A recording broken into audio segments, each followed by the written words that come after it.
Salut tout le monde, c'est Catherine avec un K, j'espère que vous allez bien. Aujourd'hui, on se retrouve pour mon deuxième bum date!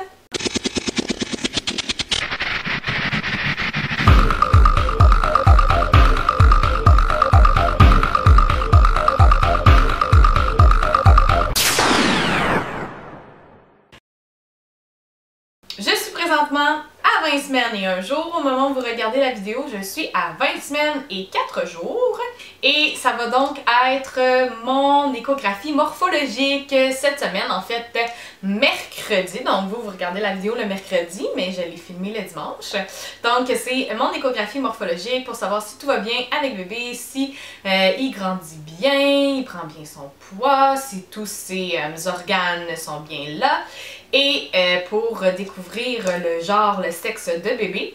Cependant, comme vous le savez, nous on se garde encore la surprise encore un tout petit peu. Donc la technicienne va mettre la révélation dans une enveloppe et nous ne le saurons pas. C'est seulement ma petite sœur Claudia qui va le savoir et devoir préparer le tout là, pour l'annonce à nos proches qui sera samedi le 25 et que vous pourrez voir en vidéo, genre style vlog et révélation gender reveal, le 26, le dimanche.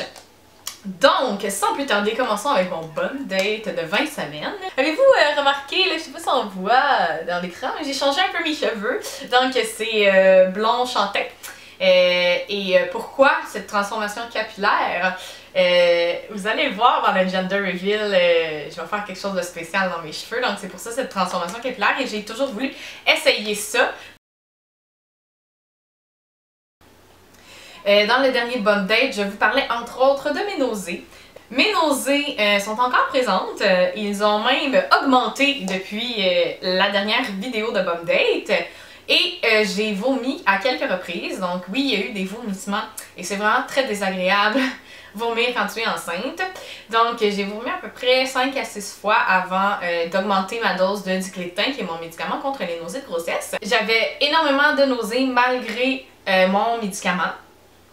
Puis, c'est ça, je mangeais vraiment comme presque plus parce que j'avais toujours mal au cœur. Puis, ça apportait des vomissements. Donc, c'est vraiment désagréable parce que quand tu vomis, tu contractes tes muscles, mais là, tu as comme un ventre qui est comme déjà dur. J'ai quand même une bédaine, là, vous voyez pas, mais je vais vous la montrer tantôt. Donc, ouais, là, tu sais, comme ça contracte, mais ça fait comme mal. C'est vraiment pas agréable. Sérieux, c'est vraiment pas agréable. Fait que, ouais, fait que finalement, j'ai augmenté mon diclofenac, puis ça va mieux. Donc, il faut juste que je fasse attention parce que si je l'oublie ou que je le prends un peu trop tard, ben j'ai des nausées qui sont quand même fortes et qui peuvent apporter justement des vomissements. Donc, ça, c'est à faire attention. On a un été ici au Québec qui est très très chaud.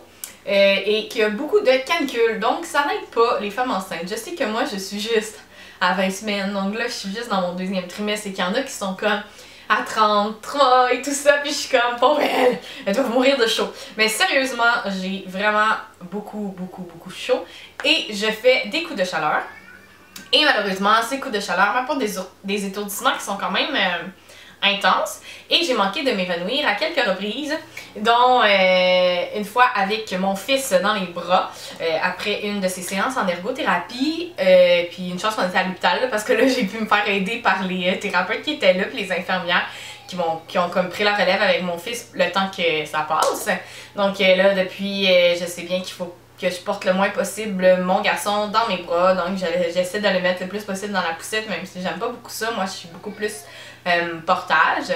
D'ailleurs, vous avez sûrement déjà vu une vidéo de portage sur ma chaîne, mais là, je dois le mettre plus dans sa poussette, même si c'est pour une commission de courte durée, parce que sinon, ça me fait des gros étourdissements, puis ça devient dangereux pour moi, pour bébé bedon et pour mon garçon, donc je le mets en poussette.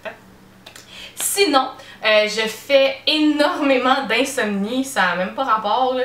Comme, je me souviens que enceinte d'Éloïque, j'en ai fait au premier trimestre. Puis le deuxième trimestre, on l'appelle la lune de miel.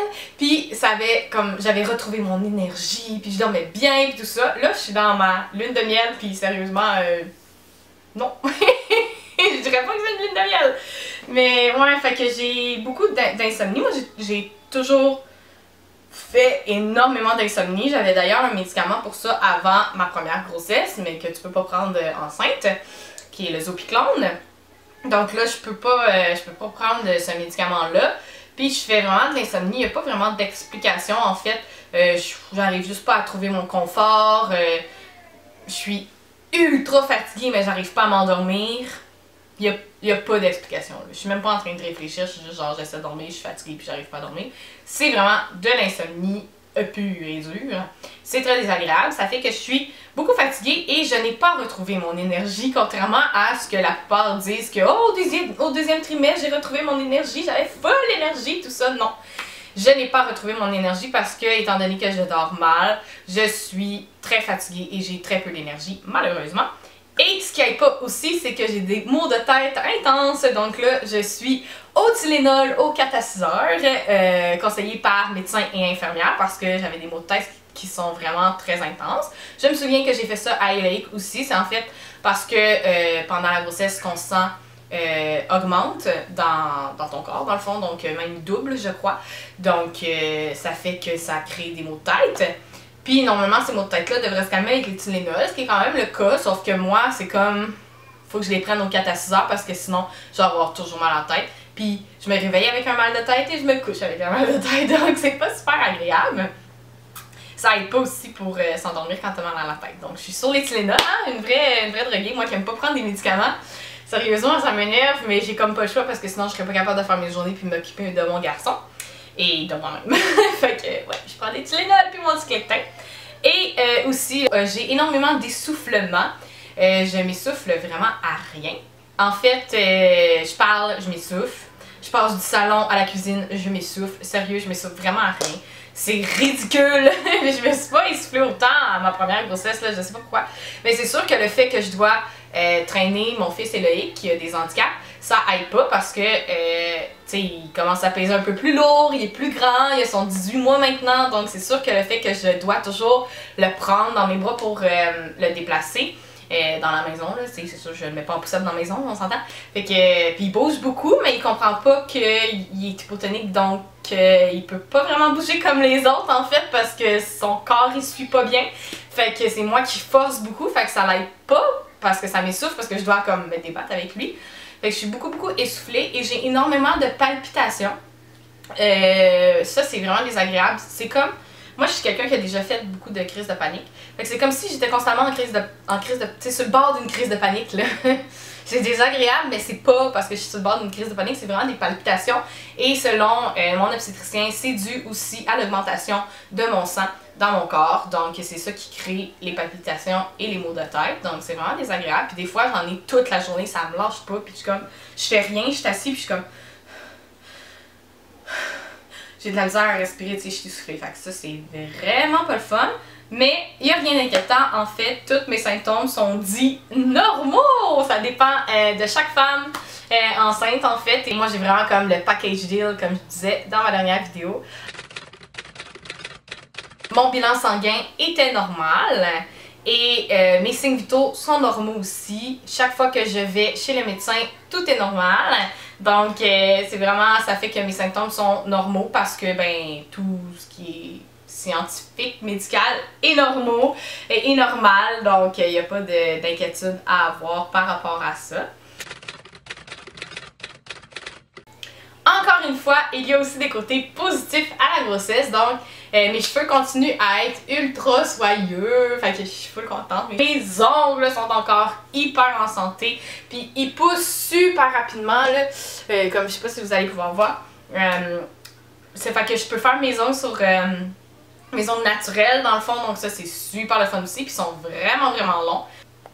Wouh, regardez comme c'est long! J'ai aussi les jambes hyper douces. J'ai toujours quand même eu la peau très douce, mais là j'ai les jambes vraiment douces. Le reste de la peau aussi quand même, la peau en général assez douce. Puis j'ai un retour d'appétit! Wouh! Ça c'est le fun. Même si j'ai encore des nausées avec mon médicament, ça se gère vraiment bien. Puis là j'ai un retour d'appétit. Même un petit peu plus d'appétit que la normale, mais bon. Fait que, ouais, moi je suis une gourmande. Fait que là, je mange beaucoup. Puis j'ai souvent faim, fait que je grignote toute la journée. oui, il y a des cravings qui sont apparus. C'est vraiment des cravings salés.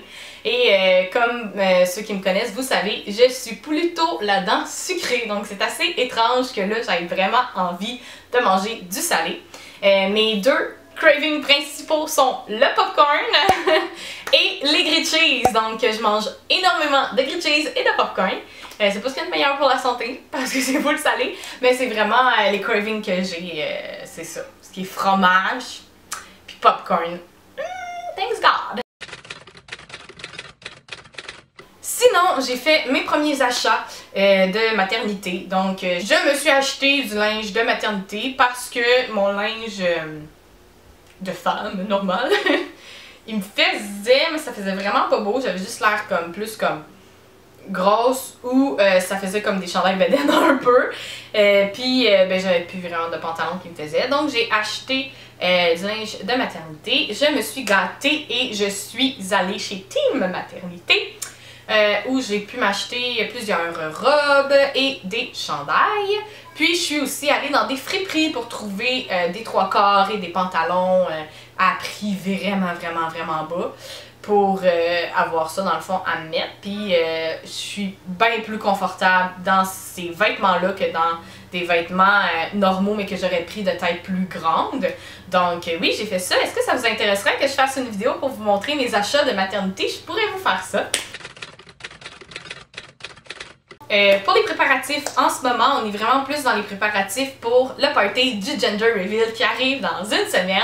On a vraiment hâte, fait que là, on est allé acheter toutes nos décorations, nos bonbons pour notre bar en bonbons. On a pris, dans le fond, comme le rendez-vous pour faire le gâteau. On va avoir aussi des pop-cakes, de jolis pop-cakes. Je vais vous mettre le lien dans la barre d'infos si jamais ça vous intéresse, mais vous allez tous pouvoir voir ça dans la vidéo de mon Gender Reveal, qui va être quand même une courte vidéo, je pense, qui va sortir dans une semaine.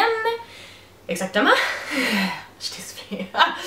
Puis c'est ça, donc on a vraiment hâte. Moi j'adore préparer des fêtes, donc c'est sûr que préparer ce party-là, qui est vraiment comme le party, c'est excitant aussi, c'est pour le Gender Reveal, on sait pas si c'est un garçon ou une fille, donc j'ai vraiment hâte de découvrir. On me pose souvent la question si j'ai une préférence. Comme j'ai vraiment pas de préférence, il y a des avantages avec les deux genres, dans le fond, tu sais, c'est sûr qu'avoir une petite fille, c'est le fun, tu sais, moi je suis une fan, je pourrais avoir ma petite princesse, puis tu sais, avoir ma petite fille, puis j'aurais, tu sais, j'ai déjà mon prince, fait que là, je pourrais avoir ma petite cocotte, puis tu sais, ce serait le fun, puis tout ça.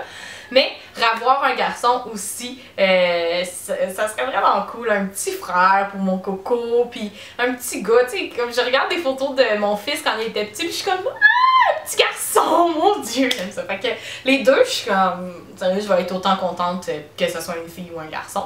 Donc, mais j'ai tout de même très hâte de le découvrir. Fait qu'on va voir ça. Puis sinon, pour les préparatifs d'arrivée de bébé, ben là, ça va vraiment être plus après le Gender Reveal. C'est sûr, on est déjà quand même beaucoup équipés vu qu'on a déjà un enfant.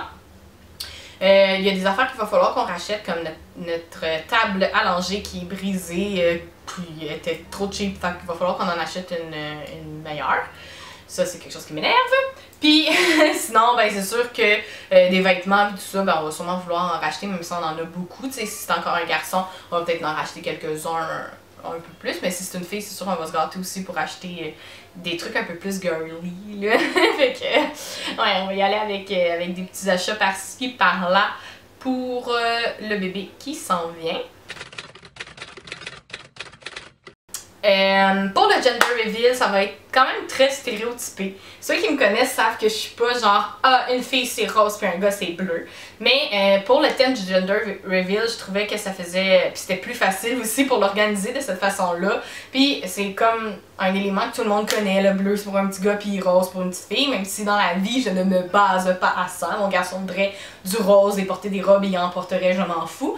Puis même chose si ma fille elle veut jouer avec des camions whatever, là, ça n'a pas rapport. Mais là juste pour le Gender Reveal, ça va vraiment être ça. Fait que tu sais, comme je vous avertis que dans la vidéo du Gender Reveal, oui, ça va être bleu et rose. Et quand on va faire la révélation du genre de bébé, ça va être bleu ou rose. Rose étant pour une petite fille et bleu pour un petit garçon. Oui, ça va être très stéréotypé dans ce sens-là.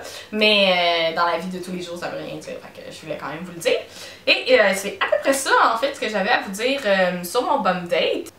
Et là, je vais vous montrer à quoi ressemble ma bedaine de 20 semaines. Et vous pouvez encore écrire dans les commentaires si selon la bedaine, vous pensez que c'est une fille ou un garçon.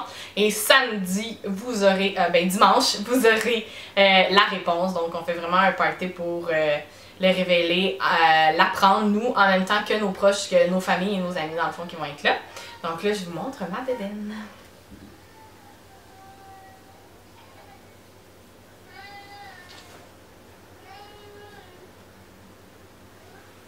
Ça paraît aussi de face, je trouve quand même que j'ai un ventre, hein, avec mon chandail. Puis l'autre côté. Ouais, fait que c'est mon téton! Donc c'est ce qui conclut ma vidéo de mon deuxième Bob Date. Si vous avez aimé cette vidéo, n'oubliez pas de mettre un pouce dans les airs. Vous pouvez toujours vous abonner à ma chaîne. Et surtout, cliquez sur la petite cloche pour recevoir des notifications quand je sors des nouvelles vidéos et ainsi être les premiers à recevoir les notifications sur le gender reveal et découvrir si c'est une fille ou un garçon. Et vous pouvez toujours partager, laissez-moi des commentaires sur des vidéos, des idées de vidéos que vous voudriez, ça peut être en lien avec la grossesse ou non. Et on se revoit pour une prochaine vidéo. Bye bye!